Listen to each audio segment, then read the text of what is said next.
सध्या मार्केटमध्ये आंबा अगदी जोरात दाखल झालेला आहे आणि आता या आंब्यापासून अगदी पौष्टिक सगळ्यांना आवडेल असा 15 ते 20 दिवस सहज टिकणारा काही ना काही खाऊ तर व्हायलाच हवा.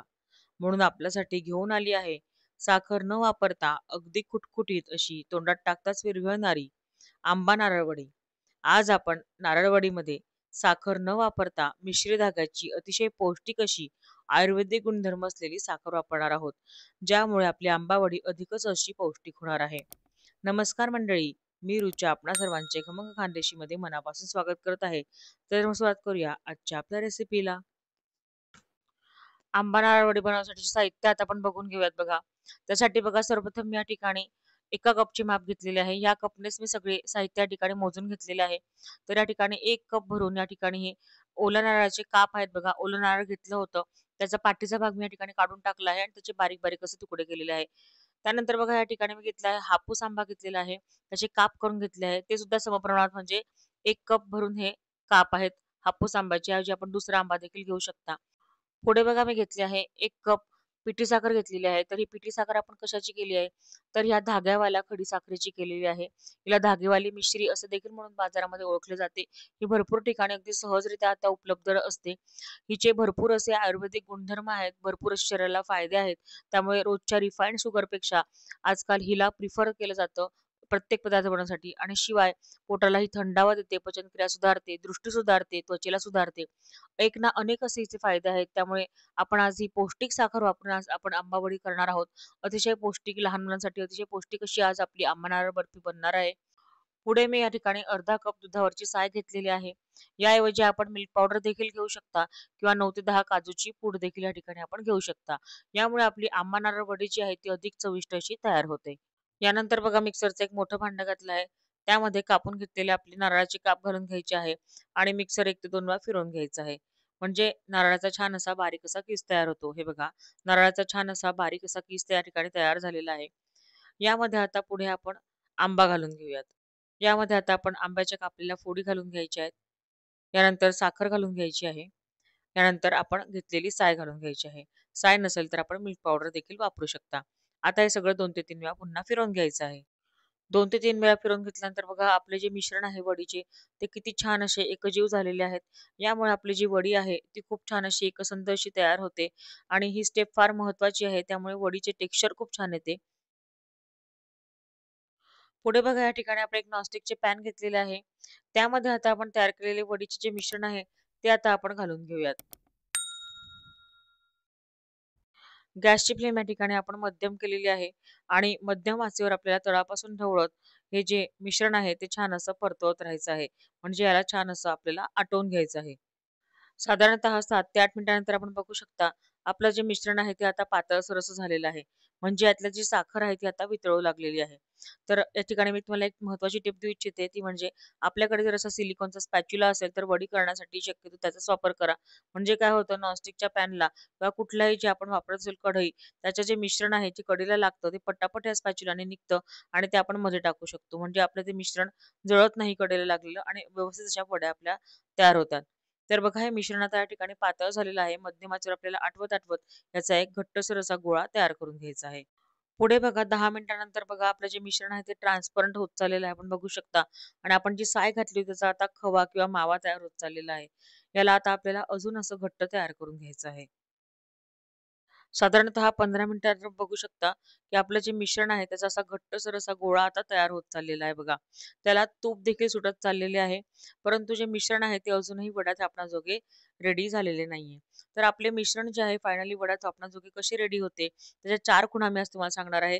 ज्यामुळे तुमची नारळ वडी जी कधीही यापुढे चुकणार नाही. अगदी 4 महत्त्वाचे टिप्स तुम्हाला या ठिकाणी शेअर करणार आहे. तर पहिली टिप म्हणजे काय करायचं, चमचा उभा करायचा.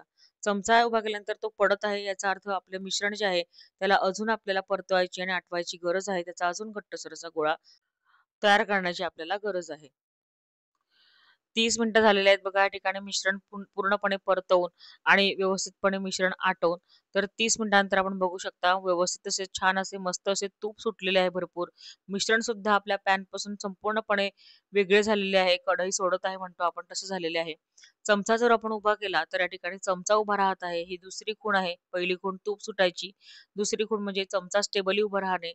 तिसरी खूण म्हणजे बघा या ठिकाणी आपण जर गोळा तयार केला बघा छोटासा, तर तो आपल्या आपल्या हातावर अगदी व्यवस्थितपणे या ठिकाणी हा रोल रोल होत आहे. याचा अर्थ की मिश्रण अगदी परफेक्ट असं वडी थापण्यासाठी या ठिकाणी रेडी झालेलं आहे. आणि चौथी आणि शेवटची खूण मी तुम्हाला सांगते, फार महत्वाची अशी, जेव्हा आपण मिश्रण या ठिकाणी परतत आहोत बघा, जेव्हा आपण पलटी करत आहोत, तेव्हा जी बाजू आपण पलटी करत आहोत, तो भाग थोडासा आपल्याला पांढरट असा दिसतो. या म्हणजेच याचा अर्थ या ठिकाणी ही मिश्रण जे आहे ते अगदी परफेक्ट असं रेडी झालेलं आहे. आणि मिश्रण आता थोडंसं असं आपलं कोरडं बऱ्यापैकी दिसत आहे. आपण बघू शकता व्हिडिओमध्ये पूर्णपणे हे या ठिकाणी कोरडं दिसत आहे. याचाच अर्थ असा की हे मिश्रण फायनली आता रेडी झालेलं आहे. गॅस या ठिकाणी आपल्याला बंद करायचा आहे आणि वडा थापून घ्यायचे आहेत. तर बघा वडा थापण्यासाठी मी या ठिकाणी एक ताट घेतलेलं आहे. त्याला तूप लावून घेत आहे थोडंसं खाली. अगदी मामूली असं साजूक तुपाने ग्रीसिंग करून घ्यायचं. त्यामध्ये आता तयार केलेलं मिश्रण आपण टाकून घ्यायचं आहे. आणि एक वाटी घ्यायची आहे किंवा ग्लास देखील तुम्ही घेऊ शकता. त्या वाटल्या देखील खाली साजूक तूप लावून घ्यायचं आहे थोडंसं, म्हणजे आपलं मिश्रण आहे ते चिटकत नाही वाटीला. आणि वाटीच्या सहाय्याने किंवा गॅसच्या सहाय्याने आपण या ठिकाणी हे मिश्रण पसरवत जायचं आहे ताटामध्ये. सगळ्या कडेपर्यंत हे मिश्रण एकसारखं असं पसरवून घ्यायचं आहे आपल्याला. मिश्रण आता ताटामध्ये पसरवून या ठिकाणी रेडी झालेलं आहे. त्यावर आपण थोडेसे पिस्ताचे काप आपण टाकून घेऊयात आणि वाटीच्या सहाय्याने आपण याला प्रेस करून घेऊयात बघा. म्हणजे हे गरम गरम असताना जर आपण हे पिस्ताचे काप टाकले ना, तर ते अगदी व्यवस्थितपणे याने चिटकतात आणि छान असे सुद्धा दिसतात. तर या ठिकाणी बघा पिस्ताचे काप, थोडंसं केसर आपण या ठिकाणी टाकून घेतलेलं आहे. यामुळे आपली वडी खूपच छान दिसत आहे. साधारणतः 10 मिनिटानंतरच बघा आपण या ठिकाणी यांची काप करायला घेऊयात. हे बघा. लगेचच 10 मिनिटांमध्ये वडी कोरडी झालेली दिसत आहे. आपण बघू शकता किती परफेक्ट असं या ठिकाणी आपलं मिश्रण झालेलं आहे. काही कारणाने जर आपलं मिश्रण थोडंसं ओलसर राहिलं, या पद्धतीचे काप आपले पडत नसतील, तर काय करायचं आहे, मिश्रण पुन्हा कढईमध्ये टाकायचं आहे. साधारणतः 5 ते 6 मिनिटं त्याला पुन्हा परतवून घ्यायचं मध्यम आचेवर आणि मग ते मिश्रण आपण वडी थापायला घ्यायचं आहे. पण साधारणतः जर आपण ह्या 4 टिप्स फॉलो केल्या मी दिलेल्या, तर असं कधीच होणार नाही. अगदी परफेक्ट वड्या तुमच्या नक्कीच बनतील. हे बघा. आता साधारणतः 15 ते 20 मिनिटं आपण ही वडी सेट करून घेतल्यानंतर तुम्ही बघू शकता, अगदी परफेक्ट अशी आपली वडी निघालेली आहे. बघू शकता किती छान खुटखुटीत दिसत आहे आणि रंग तर बघा तुम्ही किती सुरेख असा आलेला आहे. आपण बघू शकता किती छान अगदी पटकन अशा आपल्या वड्या निघत आहेत. बघू शकता अगदी छान मस्त झालेल्या आहे, खुसखुशीत, खुटखुटीत अशा. अगदी छान. आपण जर वडी तोडून बघितली तर किती छान अशी दिसत आहे. आतलं टेक्स्चर देखील बघा, रंग देखील बघा, खूप छान अशी दिसत आहे. अगदी महिनाभर जर तुम्ही ही डब्यात ठेवली तर अजिबात खराब होत नाही. तिला कुठलाही वास लागत नाही. आणि विशेष करून खूप अशी पौष्टिक आज आपण वडी बनवलेली आहे. आपण आज खडीसाखरेचा वापर करून वडी बनवलेली आहे. किती सुरेख झालेली आहे आपण बघू शकता. अगदी मस्त याच्यात आंब्याचा स्वाद उतरतो. सगळ्यांना अगदी लहानांपासून मोठ्यांना आपल्या घरामध्ये सगळ्यांना ही वडी नक्कीच आवडेल. तुम्ही नक्की ट्राय करून बघा. आजची आपली रेसिपी आणि रेसिपीच्या टिप्स इतक्या परफेक्ट आहे की तुमची सुद्धा वडी अशीच नक्कीच तयार होईल. तुम्हाला आजची माझी रेसिपी आणि रेसिपीमधल्या टिप्स कशा वाटल्या हे मला कमेंट करून नक्की कळवा. रेसिपी आवडली असेल तर रेसिपीला लाईक आणि शेअर जरूर करा. तसंच माझ्या चॅनल खमंग खानदेशी नक्की सबस्क्राईब करा. बाजूची घंटा दाबा आणि ऑल ऑप्शन सिलेक्ट करा, म्हणजे सर्व रेसिपी तुमच्याकडे सर्वप्रथम पोहोचतील. अशाच छान छान आणि मस्त मस्त भन्नाट रेसिपी घेऊन पुन्हा भेटूया खमंग खानदेशी पुढील भागामध्ये. धन्यवाद.